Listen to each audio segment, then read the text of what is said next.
Yes, ഏറ്റവും പുതിയ വാർത്ത വരുന്നു. രാഹുലിനെ കസ്റ്റഡിയിലിട്ടിരിക്കുന്നു, 3 ദിവസം കസ്റ്റഡിയിൽ വിട്ടിരിക്കുന്നു കോടതി എന്ന വാർത്തയാണ് ഇപ്പോൾ പുറത്തു വരുന്നത്. ആ വാദത്തിന് ശേഷം കോടതി ആ രീതിയിലുള്ള നിലപാടിലേക്ക് പോയിരിക്കുന്നു എന്നാണ് മനസ്സിലാക്കാൻ കഴിയുന്നത്. രാഹുൽ മാങ്കുട്ടത്തിൽ 3 ദിവസം പോലീസ് കസ്റ്റഡിയിൽ ഉണ്ടാകും. SIT വിശദമായി രാഹുലിനെ ചോദ്യം ചെയ്യും എന്നുകൂടി അറിയാൻ കഴിയുന്നു. ഷിജോ കുര്യൻ അതിന് ഏറ്റവും പുതിയ വിവരങ്ങളുമായി ചേർന്നു. ഷിജോ, രാഹുലിനെ SIT കസ്റ്റഡിയിൽ വിട്ടിരിക്കുന്നു കോടതി, വിവരങ്ങൾ. പ്രജീൻ, നമ്മൾ നേരത്തെ തന്നെ ഇത് പറഞ്ഞതാണ്. രാഹുൽ മാങ്കൂട്ടത്തിലിനെ 3 ദിവസം മജിസ്ട്രേറ്റ് കോടതി കസ്റ്റഡിയിൽ വിടുമെന്നുള്ള കാര്യം വളരെ നേരത്തെ തന്നെ നമ്മൾ പറഞ്ഞിരുന്നതാണ്. അത് പ്രകാരം Thiruvalla judicial first class magistrate കോടതി രാഹുൽ മാങ്കൂട്ടത്തിലിനെ 3 ദിവസത്തേക്ക് SITയുടെ കസ്റ്റഡിയിൽ വിട്ടേക്കുന്നു. 5 ദിവസമാണ് SIT കസ്റ്റഡിയിൽ ചോദിച്ചത്. 3 ദിവസം മതി എന്ന് മജിസ്ട്രേറ്റ് പറയുന്നു. അങ്ങനെ രാഹുൽ മാങ്കൂട്ടത്തിൽ SITയുടെ കസ്റ്റഡിയിലേക്ക് പോകുന്നു. അല്പസമയത്തിനകം രാഹുൽ മാങ്കൂട്ടവുമായിട്ട് പോലീസ് സംഘം പുറത്തേക്ക് വരും. ഇവിടുന്ന് നേരെ പോവുക പത്തനംതിട്ട എയർ ക്യാമ്പിലേക്കാണ്. നമ്മൾ വളരെ നേരത്തെ തന്നെ ഇത് സംബന്ധിച്ചുകൊണ്ടുള്ള കാര്യങ്ങൾ പറഞ്ഞിരുന്നതാണ്. അതുപോലെ തന്നെ സംഭവിക്കുന്നു. 5 ദിവസത്തെ കസ്റ്റഡി ഈ പറയുന്ന SIT സംഘം മജിസ്ട്രേറ്റ് കോടതിയോട് ആവശ്യപ്പെടുന്നു. അത് അംഗീകരിച്ചുകൊണ്ട് 3 ദിവസം രാഹുൽ മാങ്കൂട്ടത്തിലിനെ SITയുടെ കസ്റ്റഡിയിലേക്ക് വിടുകയാണ്. ഇനിയിപ്പോൾ ഈ 3 ദിവസം എന്ന് പറയുന്നത് രാഹുലിന്റെ രാഷ്ട്രീയ ജീവിതവുമായിട്ടും ഈ കേസുമായി ബന്ധപ്പെട്ടുകൊണ്ടും അങ്ങേയറ്റം നിർണായകമായിട്ടുള്ള ഒരു ദിവസമാണ്. കാരണം ഇതിനകത്ത് രാഹുലുമായി ബന്ധപ്പെട്ടുകൊണ്ട് വലിയ തരത്തിലുള്ള തെളിവെടുപ്പ് നടത്തേണ്ടതായിട്ടുണ്ട്. രാഹുലുമായി ബന്ധപ്പെട്ടുകൊണ്ട് ഈ പറയുന്ന തിരുവല്ലയിലെ ഹോട്ടൽ, മറ്റ് ഫോണിലെ ഡിജിറ്റൽ ഡിവൈസുകളിലെ വിവരങ്ങൾ, അങ്ങനെ വലിയ വിവരങ്ങൾ പോലീസിന് ശേഖരിക്കേണ്ടതായിട്ടുണ്ട്. രാഹുലിന്റെ കസ്റ്റഡി സമയം എന്ന് പറയുന്നത് അങ്ങേയറ്റം നിർണായകമായിട്ടുള്ള വിവരങ്ങൾ ശേഖരിക്കാൻ വേണ്ടിയിട്ട് SITക്ക് മുമ്പിലുള്ള സമയമാണ്.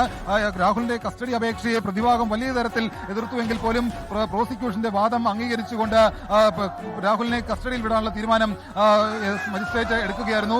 Thiruvalla first class judicial magistrate Arundhati ദിലീപാണ് ഇപ്പോൾ ഈ ഉത്തരവ് പുറപ്പെടുവിച്ചുകൊണ്ട്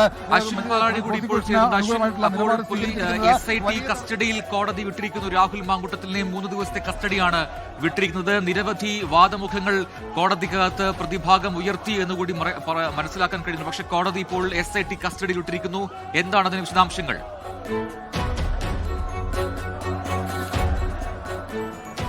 അല്പസമയം മുമ്പാണ് 3 ദിവസത്തെ കസ്റ്റഡി നിലവിൽ കോടതി അനുവദിച്ചിരിക്കുന്നതിൽ രാഹുൽ പല കാര്യങ്ങളും ഈ കസ്റ്റഡി തള്ളാനായിട്ടുള്ള പല കാര്യങ്ങളും അവതരിപ്പിച്ചെങ്കിലും കോടതി അതൊന്നും അംഗീകരിച്ചിരുന്നില്ല. ഏറ്റവും പ്രധാനമായി പറഞ്ഞത് അറസ്റ്റ് നടപടികൾ പാലിക്കാതെയാണ് എന്നുള്ളതായിരുന്നു. എന്തായാലും അല്പസമയത്തുള്ളിൽ രാഹുലിനെ ഈ നടവഴി ഈ കോടതിയിൽ നിന്ന് ഈ കിട്ടുന്ന 2ാം നിലയിലുള്ള കോടതിയിൽ നിന്ന് താഴേക്ക് കൊണ്ടുവരും. അതിനുശേഷം AR ക്യാമ്പിലേക്കായിരിക്കും കൊണ്ടുപോവുക. പ്രധാനമായും ഈ കേസുമായി ബന്ധപ്പെട്ട് ഇതിൻ്റെ അറസ്റ്റിലുണ്ടായ നടപടിക്രമങ്ങളിലെ പ്രശ്നങ്ങളെക്കുറിച്ചാണ് രാഹുൽ പ്രധാനമായും വാദം ഉന്നയിച്ചത്.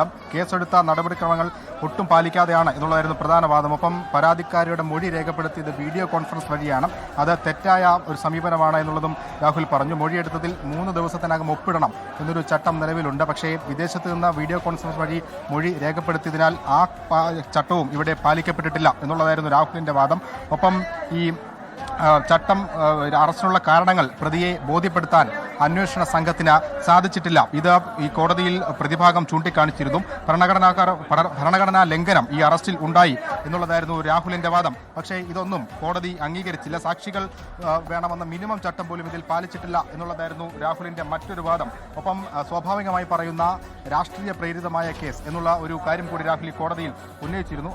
ഇതൊക്കെ കൊണ്ട് തന്നെ ഈ കേസ് അല്ലെങ്കിൽ ഈ കസ്റ്റഡി അപേക്ഷ തള്ളണം, തനിക്ക് ജാമ്യം തരണം എന്നുള്ളതായിരുന്നു രാഹുലിന്റെ വാദം. പക്ഷേ ഇതും കോടതി പരിഗണിച്ചിട്ടില്ല. ഒപ്പം ഇന്ന് രാവിലെ മുതൽ തന്നെ പലയിടങ്ങളിലും കൊണ്ടുപോയി പ്രദർശിപ്പിക്കാനുള്ള ശ്രമം പോലീസിന്റെ ഭാഗത്തുനിന്നുണ്ടാകുന്നു, തന്നെ ഒരു പ്രദർശന വസ്തുവാക്കുന്നു എന്നുള്ള ഒരു കാര്യം കൂടി ഒരു പരാതി കൂടി കോടതിക്ക് മുന്നിൽ രാഹുൽ ഉന്നയിച്ചു. ഇനി കസ്റ്റഡിയിലേക്ക് വിട്ടാലും ഇതേ പ്രദർശനം തുടരും എന്നുള്ളതായിരുന്നു രാഹുലിന്റെ വാദം. അറസ്റ്റ് ചെയ്തപ്പോൾ തന്നെ അത്യാവശ്യ സമയം കസ്റ്റഡിയിൽ കിട്ടി. കാര്യങ്ങൾ ചോദിച്ചറിയാനും മറ്റുമുള്ള സമയം കസ്റ്റഡിയിൽ നിന്ന് ലഭിച്ചിരുന്നു. ആദ്യ അറസ്റ്റിന്റെ സമയത്ത് തന്നെ ലഭിച്ചിരുന്നു എന്നുള്ളതായിരുന്നു മറ്റൊരു വാദം.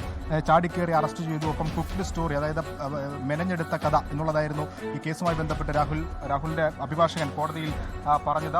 എന്തായാലും ഇതിനെല്ലാം ഒടുവിലാണ് 7 ദിവസത്തെ കസ്റ്റഡി ആവശ്യപ്പെട്ട പോലീസിന്റെ നിലവിൽ 3 ദിവസം രാഹുലിനെ കസ്റ്റഡിയിൽ ലഭിച്ചിരിക്കുന്നത്. ഏറ്റവും പ്രധാനമായി ഇനി തെളിവെടുപ്പാണ്. അത് കഴിഞ്ഞ ദിവസം ഈ റിമാൻഡ് റിപ്പോർട്ടിൽ പറഞ്ഞതുപോലെ രാഹുൽ ബലാത്സംഗത്തിന് വിധേയയാക്കി എന്ന് പറയപ്പെടുന്ന ഹോട്ടലുണ്ട്. ആ ഹോട്ടലിലടക്കം, തിരുവല്ലയിലെ ഹോട്ടലിലടക്കം എത്തിച്ച് രാഹുലിനെ തെളിവെടുപ്പിനായി കൊണ്ടുപോകും. അപ്പോൾ പാലക്കാട്ടേക്ക് തെളിവെടുപ്പിന് കൊണ്ടുപോകണം എന്നുകൂടി ഈ നിലവിൽ അന്വേഷണ സംഘം ആവശ്യപ്പെട്ടിട്ടുണ്ട്.